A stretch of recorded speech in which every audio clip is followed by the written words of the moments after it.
Hello friends, welcome to my channel. आज हम discuss करेंगे टैक्स प्लानिंग के बारे में। जानेंगे फाइनेंशियल ईयर 2021 जो कि करंट फाइनेंशियल ईयर है, उसमें किस तरह से टैक्स प्लानिंग की जाए। काफ़ी सारे मेरे व्यूअर्स एंड मेरे सब्सक्राइबर ने मुझे मैसेज किया है कि क्या हमें डिविडेंड ऑप्शन चूज़ करना चाहिए कि हमें बायबैक ऑप्शन चूज़ करना चाहिए। जब से फाइनेंस एक्ट 2020 आया है, उसमें कुछ सर्टेन चेंजेस कर दिए गए हैं with respect to taxation of dividend. उसके बाद में से ये बहस छूट गई है कि क्या हमें डिविडेंड ऑप्शन में जाना चाहिए या हमें बायबैक का ऑप्शन चूज करना चाहिए। इस वीडियो में मैं डिस्कस करूंगा डिविडेंड ऑप्शन, बायबैक ऑप्शन, उसके ऊपर जो टैक्स लगने वाला है वो किस प्रकार से, कितना टैक्स लगेगा, section 56 subsection 2 clause 10 and section 50 CA। हर प्रकार से हम डिस्कस करेंगे क्या डिविडेंड ऑप्शन हमारे लिए बेहतरीन ऑप्शन है या बायबैक ऑप्शन हमारे लिए बेहतरीन ऑप्शन है। ये इस वीडियो को समझने के लिए आप अंत तक इस वीडियो में बने रहिए, जो आपको सारे प्रोविजन के बारे में पता चल सके कि कौन सा ऑप्शन आपके लिए बेस्ट ऑप्शन है। Let's discuss today's topic. Broad coverage में इस वीडियो में करूंगा वो डिविडेंड पे आउट के बारे में डिस्कस करेंगे, बायबैक के बारे में डिस्कस करेंगे, सेक्शन 56 सबसेक्शन 2 क्लॉज 10 जो कि रिसिपिएंट कंपनी है जिसको शेयर मिलेंगे बायबैक में, उसके ऊपर कैसे ये सेक्शन अप्लीकेबल होगा, देन सेक्शन 50 CA और इन्वेस्टर। हर प्रकार से हम डिस्कस करेंगे टैक्सेबिलिटी को, समझेंगे क्या हमें बायबैक में जाने के बाद में सेक्शन 56 टू 10 हिट करेगा, सेक्शन 50 CA हिट करेगा या कोई सेक्शन हिट नहीं करेगा, और किस लॉजिक से हम ये बात कर रहे हैं। पहले समझते हैं डिविडेंड। डिविडेंड एक सिंपल तरीके से मैं बात करूँ तो ये सरप्लस है जो सारी कंपनी डिक्लेयर करती है अपनी फेस वैल्यू के ऊपर।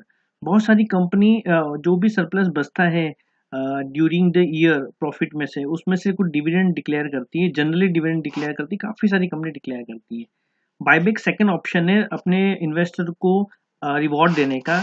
बायबैक में जो शेयर आते हैं उनके पास, कंपनी के पास, वो एक्सटिंग्विश कर देते हैं वो शेयर्स को, उसके बदले में उसका एक फिक्स प्राइस होता है जो कि सारे इन्वेस्टर को दिया जाता है जो जो बायबैक में शेयर देना चाहते हैं। तो बेसिक डिफरेंस दोनों में इस प्रकार है। अब ये हम डिस्कस टैक्स प्लानिंग क्यों कर रहे हैं।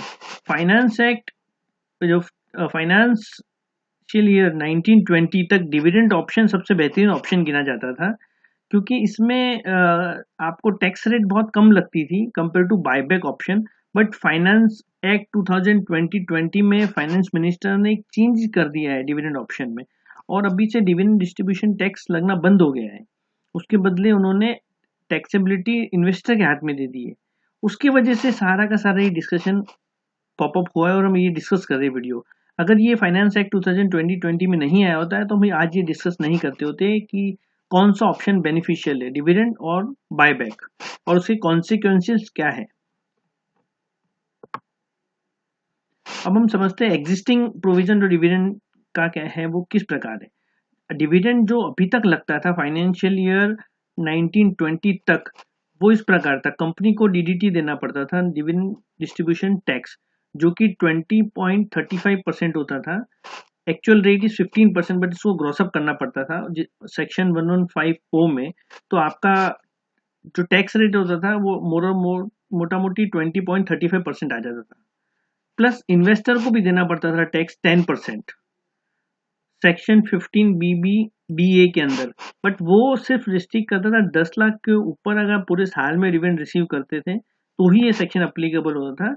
अदरवाइज जनरल डिविडेंड एग्जम्प्ट था सारे के सारे इन्वेस्टर के हाथों में, तो इन्वेस्टर को कभी भी डिविडेंड पे टैक्स देना नहीं होता था, accept this new section 115BB/DA, जहाँ पे उन्होंने टैक्स पर 10% टैक्स लगा दिया था if dividend exceed 10 lakh rupees year. Otherwise simple taxation dividend के लिए था कि dividend distribution tax company payment कर दी थी इन्वेस्टर के हाथ में, वो टैक्स फ्री हो जाता था। तो आप देख सकते थे कि टैक्स रेट 20% ही लगता था। अगर मैं इसको नहीं पकड़ू जनरल केस में तो सिर्फ 20% डिविडेंड डिस्ट्रीब्यूशन टैक्स देके आपके हाथ में पूरी एग्जाम इनकम हो जाती थी।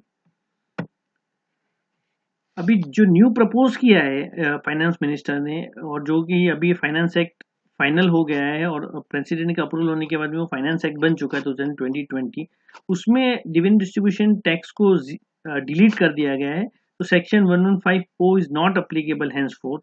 इन्वेस्टर के हाथ में जो लिमिट का प्रोविजन था 10 लाख रुपए का, वो भी डिलीट कर दिया गया है। और अब आपके हाथ में, सारे इन्वेस्टर के हाथ में एज इफ इंटरेस्ट इनकम मिलता था उसी प्रकार डिविडेंड भी टैक्स लगेगा। आपका जो भी स्लैब होगा अकॉर्डिंगली उस स्लैब के वाइज आपको टैक्स देना पड़ेगा।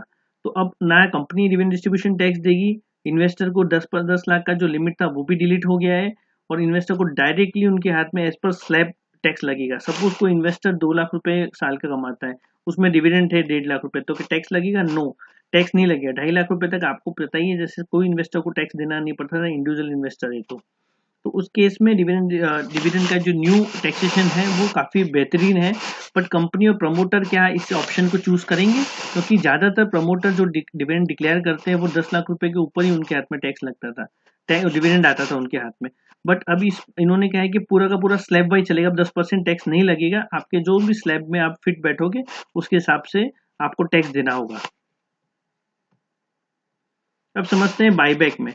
बाईबैक में किसी भी प्रकार का चेंजेस नहीं है फाइनेंस एक्ट 2020 में। बाईबैक में ऑलरेडी सेक्शन 115 QA था, जहां पे बाईबैक जो कंपनी करती थी उसको टैक्स पेमेंट करना पड़ता था बाईबैक अमाउंट के ऊपर 23.296%। ये आता है 20% tax plus surcharge plus cess, ऐसे मिला के 23.296% रफ आ जाता था जो कंपनी पेमेंट करती थी बाईबैक अमाउंट पे।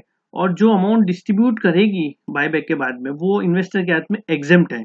सेक्शन 1034A के तहत जो अमाउंट बायबैक में मिलेगा वो टोटली एग्जेम्प्ट है।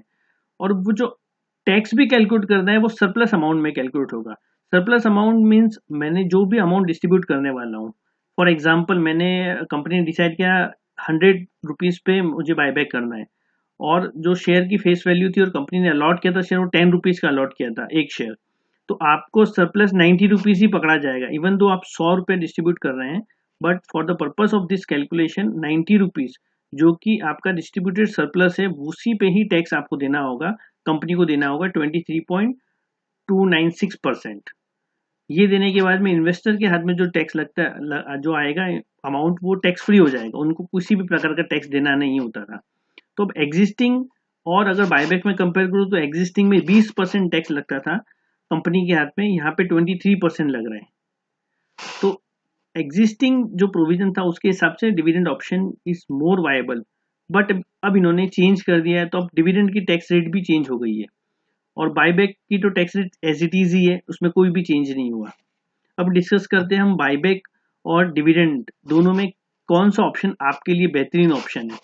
डिविडेंड जो टैक्स आप भी अप्लीकेबल होगा असेसमेंट 2021 के बाद, वो इस प्रकार होगा। जनरल कॉर्पोरेट इन्वेस्टर है या तो इंडिविजुअल इन्वेस्टर है जो कि HNI कैटेगरी में, उन इन्वेस्टर की भी बात करूंगा। जनरलाइज और छोटे मीडियम इन्वेस्टर है जो कि रिटेल इन्वेस्टर है, उनको बहुत बड़ा इंपैक्ट नहीं पड़ेगा।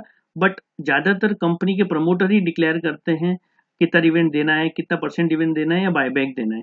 तो ये कंपनी और उसके प्रमोटर के लिए बहुत ही क्रूशियल समझना ज़रूरी है कि उनको किस प्रकार डिविडेंड ऑप्शन में जाना है कि बायबैक ऑप्शन में जाना है। अभी जनरल टैक्स रेट 30% है कॉर्पोरेट की, और इंडिविजुअल की मैक्सिमम 30% है, प्लस सरचार्ज का एक प्रोविजन है। सरचार्ज में 37% तक सरचार्ज किए हाई नेटवर्थ इंडिविजुअल के लिए जिनकी इनकम मोर देन 5 करोड़ है।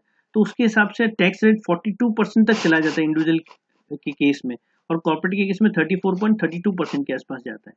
तो टैक्स रेट मोर और मोर बिटवीन 34 to 42% है। तो अगर आप डिविडेंड डिक्लेयर करते हैं और HNI के पास डिविडेंड रहता है जिसकी काफ़ी बड़ी इनकम है, तो उसको 42% तक टैक्स देना पड़ सकता है। बट बायबैक के केस में 23.296% ही टैक्स लगेगा जो कि कंपनी देगी, और इन्वेस्टर के हाथ में टैक्स कुछ भी नहीं लगेगा, टोटल टैक्स फ्री अमाउंट आ जाएगा इन्वेस्टर के हाथ में। अब हम समझते हैं कि क्या सेक्शन 56 सबसेक्शन 2 क्लॉज 10 अप्लीकेबल हो सकता है इस केस में, या सेक्शन 50CA अप्लीकेबल हो सकता है बायबैक के केस में। डिविडेंड के ऑप्शन में तो ये सेक्शन अप्लीकेबल होने की कोई क्वेश्चन ही नहीं होता। तो हमने अभी फाइनलाइज किया है कि बेटर ऑप्शन बायबैक, और डिविडेंड में buyback is most beneficial option for investor and as well as company. तो हम स्टिक करते हैं कि बायबैक ऑप्शन हम चूज करेंगे, ना कि डिविडेंड ऑप्शन चूज करेंगे। अब बायबैक के अंदर जब जाएंगे तो दो ऑप्शन आते हैं हमारे पास, क्या हमको सेक्शन 56(2) क्लॉज 10 हिट करेगा या सेक्शन 50CA हमको हिट करेगा, इसको भी हम फर्दर डिस्कस करेंगे।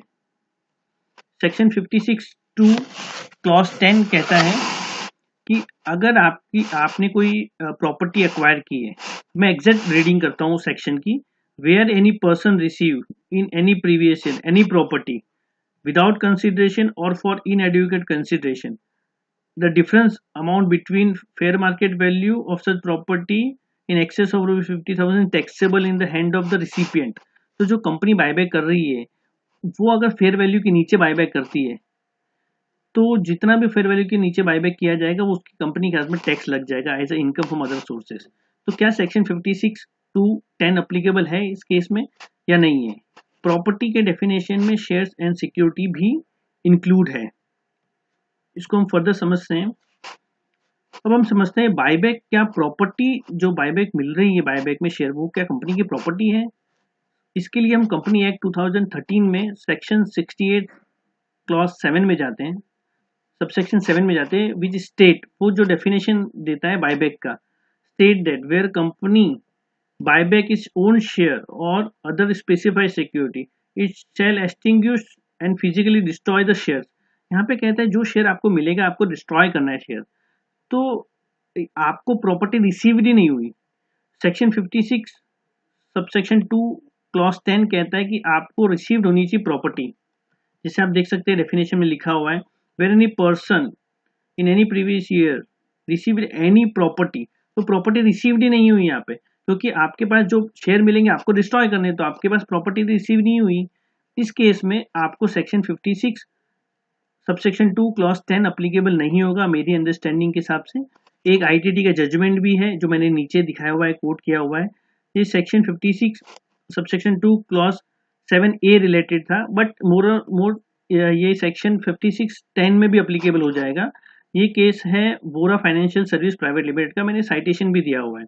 इस केस में कहा है कि बायबैक जो शेयर होता है वो कवर नहीं है सेक्शन 56 सबसेक्शन 2 क्लॉज 7A में, क्योंकि प्रॉपर्टी रिसीव्ड नहीं होती। सेम लॉजिक इन्होंने यहाँ पे भी दिया है, तो उसी लॉजिक से मैं बात कर रहा हूँ। सेक्शन 56(2)(10) के अंदर बायबैक ऑप्शन कवर नहीं होगा, आपको और कंपनी को टैक्स नहीं लगेगा।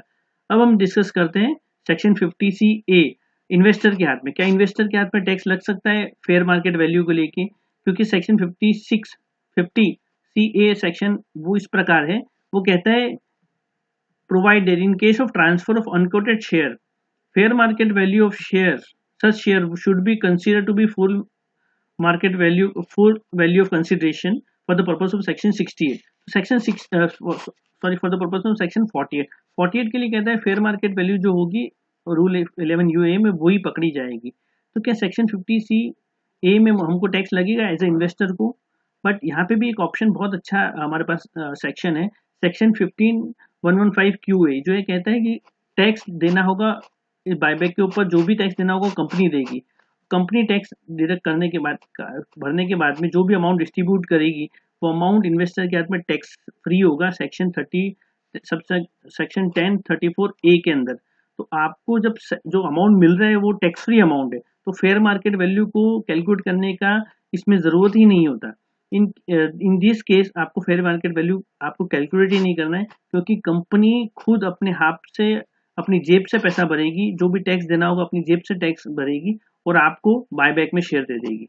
शेयर के बदले आपको पैसा मिलेगा और जो पैसा मिलेगा वो टैक्स फ्री होगा। तो मेरी अंडरस्टैंडिंग के हिसाब से सेक्शन 50(C)(A) भी अप्लीकेबल इन्वेस्टर के हाथ में नहीं होगा, क्योंकि जो भी इन्वेस्टर के पास पैसा मिलेगा वो टैक्स फ्री पैसा होगा, उस पर टैक्स नहीं लगेगा। सेक्शन स्पेसिफिकली कहता है कि आपको टैक्स देने की जरूरत नहीं, वो अमाउंट इनकम आपकी एग्जेम्प्ट है। जो आपकी इनकम ही एग्जेम्प्ट है, फेयर मार्केट वैल्यू कैलकुलेट करने का क्वेश्चन ही नहीं आता। तो मुझे लगता है कि ये आपको अंडरस्टैंडिंग अभी मोटा मोटी आ गई होगी कि आपके केस में किस प्रकार टैक्सेशन वर्कआउट होगा डिविडेंड या आप बायबैक के ऑप्शन में। और आपको अगर ये मेरा वीडियो पसंद आया तो इसे लाइक कीजिए, चैनल को सब्सक्राइब कीजिए और ज़्यादा से ज़्यादा लोगों में इस वीडियो को शेयर कीजिए तो लोगों को अवेयरनेस बढ़ सके। थैंक यू दोस्तों।